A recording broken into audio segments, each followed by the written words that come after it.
Lan tas-Segretarjat Parlamentari għal Kompetittività u Tkabbir Ekonomiku u li jippromovi l-aspett ekonomiku billi jsostni lin-negozji li jagħmlu parti mill-mutur tal-ekonomija Maltija. Għal dan is-Segretarju Parlamentari Jose Herrera meta żar fabbriki fiż-żona industrijali tal-Mosta.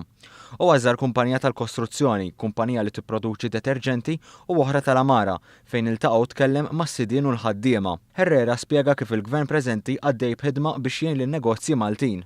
Nidejna il-proġett fejn qasna id-dawlu l-ilma għal l-individwi. Dan il-proġett sa nkompluh is-sena d-dieħla billi innaqsuh ukoll fl-industrija.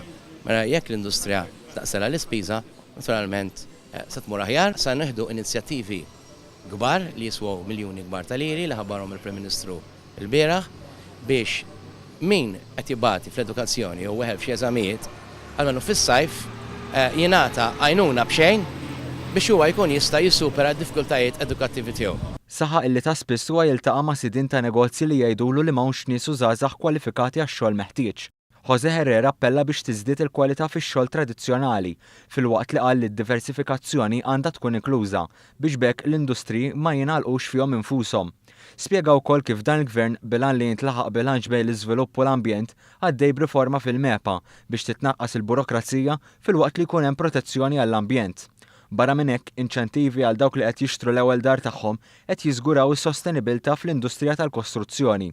Fil-preżenza ta' żewġ kandidati għal Parlament Ewropew Ivan Grixti u Charles Guder, is-Segretarju Parlamentari Jose Herrera spjega kif il-ħidma tal-membri li jkunu qed jirrappreżentaw lil pajjiżna trid tkun parti mir-roadmap li l-Gvern preżenti telaq biha fil-bidu tal-leġislatura.